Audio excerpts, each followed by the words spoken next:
Our emotions influence every aspect of our lives, from our health and how we learn to how we do business and make decisions, big ones and small. Our emotions also influence how we connect with one another. We've evolved to live in a world like this, but instead, we're living more and more of our lives like this. This is the text message from my daughter last night. In a world that's devoid of emotion. So I'm on a mission to change that. I want to bring emotions back into our digital experiences. I started on this path 15 years ago. I was a computer scientist in Egypt, and I had just gotten accepted to a PhD program at Cambridge University. So I did something quite unusual for a young, newlywed Muslim Egyptian wife. With the support of my husband, who had to stay in Egypt, I packed my bags and I moved to England. At Cambridge, thousands of miles away from home, I realized I was spending more hours with my laptop than I did with any other human. Yet despite this intimacy, my laptop had absolutely no idea how I was feeling. It had no idea if I was happy, having a bad day, or stressed, confused, and so that got frustrating. Even worse, as I communicated online with my family back home, I felt that all my emotions disappeared in cyberspace. I was homesick, I was lonely, and on some days, I was actually crying, but all I had to communicate these emotions was this. Today's technology has lots of IQ, but no EQ, lots of cognitive intelligence, but no emotional intelligence. So that got me thinking, what if our technology could sense our emotions? What if our devices could sense how we felt and reacted accordingly, just the way an emotionally intelligent friend would? Those questions led me and my team to create technologies that can read and respond to our emotions. And our starting point was the human face. So our human face happens to be one of the most powerful channels that we all use to communicate social and emotional state. Everything from enjoyment, surprise, empathy, and curiosity. In emotion science, we call each facial muscle movement an action unit. So for example, action unit 12, it's not a Hollywood blockbuster. It is actually a lip corner pull, which is the main component of a smile. Try it, everybody. Let's get some smiles going on. Another example is action unit 4. It's the brow furrow. It's when you draw your eyebrows together and you create all these textures and wrinkles. We don't like them. But it's a strong indicator of a negative emotion. So we have about 45 of these action units, and they combine to express hundreds of emotions. Teaching a computer to read these facial emotions is hard because these action units, they can be fast, they're subtle, and they combine in many different ways. So take, for example, the smile and a smirk. They look somewhat similar, but they mean very different things. So a smile is positive, a smirk is often negative. Sometimes a smirk can make you become famous. But seriously, it's important for a computer to be able to tell the difference between the two expressions. So how do we do that? We give our algorithms tens of thousands of examples of people we know to be smiling, from different ethnicities, ages, genders, and we do the same for smirks. And then using deep learning, the algorithm looks for all these textures and wrinkles and shape changes on our face and basically learns that all smiles have common characteristics, all smirks have subtly different characteristics. And the next time it sees a new face, it essentially learns that, this face has the same characteristics of a smile, and it says, aha, I recognize this. This is a smile expression. So the best way to demonstrate how this technology works is to try a live demo. So I need a volunteer, preferably somebody with a face.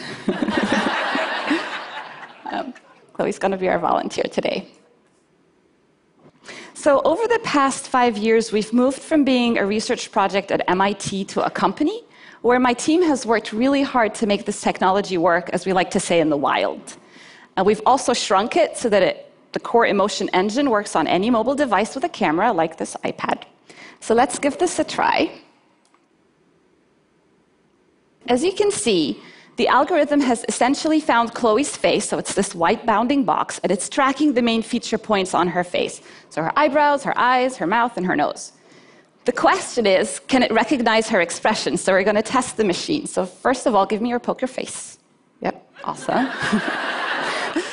And then as she smiles, this is a genuine smile, it's great. So you can see the green bar go up as she smiles. Now that was a big smile. Can you try like a subtle smile to see if the computer can recognize? It does recognize subtle smiles as well. We've worked really hard to make that happen.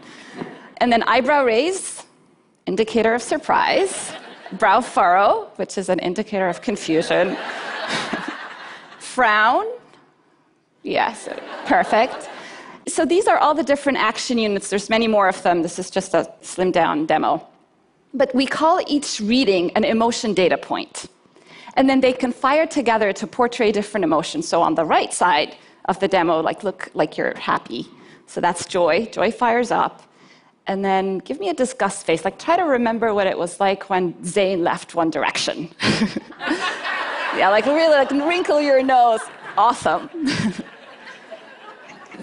And the valence is actually quite negative, so you must have been a big fan. So valence is how positive or negative an experience is, and engagement is how expressive she is as well. So imagine if Chloe had access to this real-time emotion stream and she could share it with anybody she wanted to. Thank you.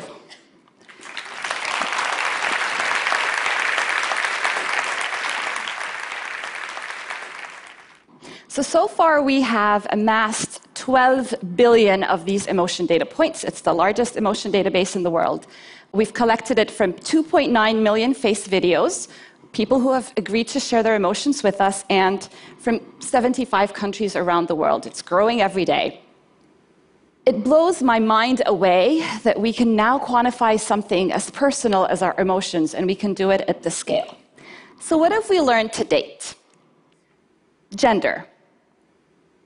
Our data confirms something that you might suspect. Women are more expressive than men. Not only do they smile more, their smiles last longer, and we can now really quantify what is it that men and women respond to differently. Let's do culture. So in the United States, women are 40% more expressive than men, but curiously, we don't see any difference in the UK between men and women. Age. People who are 50 years and older are 25% more emotive than younger people. Women in their 20s smile a lot more than men the same age, perhaps a necessity for dating.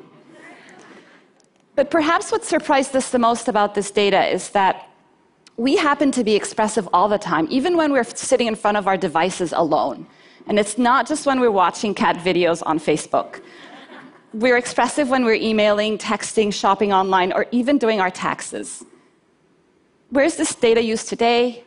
In understanding how we engage with media, so understanding virality and voting behavior, and also empowering or emotion-enabling technology. And I want to share some examples that are especially close to my heart. Emotion-enabled wearable glasses can help individuals who are visually impaired read the faces of others. And it can help individuals on the autism spectrum interpret emotion, something that they really struggle with. In education, imagine if your learning app sensed that you're confused and slowed down, or that you're bored, so it's sped up, just like a great teacher would in a classroom. What if your wristwatch tracked your mood, or your car sensed that you're tired? Or perhaps your fridge knows that you're stressed, so it auto-locks to prevent you from binge eating. I would like that, yeah. What if when I was in Cambridge, I had access to my real-time emotion stream and I could share that with my family back home in a very natural way, just like I would have if we were all in the same room together. I think in 5 years down the line, all our devices are going to have an emotion chip. And we won't remember what it was like when we couldn't just frown at our device and our device would say, you didn't like that, did you? Our biggest challenge is that there are so many applications of this technology. My team and I realize that we can't build them all ourselves, so we've made this technology available so that other developers can get building and get creative. We recognize that there are potential risks and potential for abuse. But personally, having spent many years doing this, I believe that the benefits to humanity from having emotionally intelligent technology far outweigh the potential for misuse. And then I invite you all to be part of the conversation. The more people who know about this technology, the more we can all have a voice in how it's being used.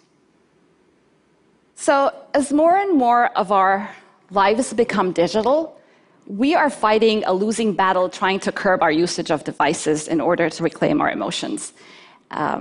So what I'm trying to do instead is to bring emotions into our technology and make our technologies more responsive. So I want those devices that have separated us to bring us back together. And by humanizing technology, we have this golden opportunity to reimagine how we connect with machines, and therefore, how we, as human beings, connect with one another. Thank you.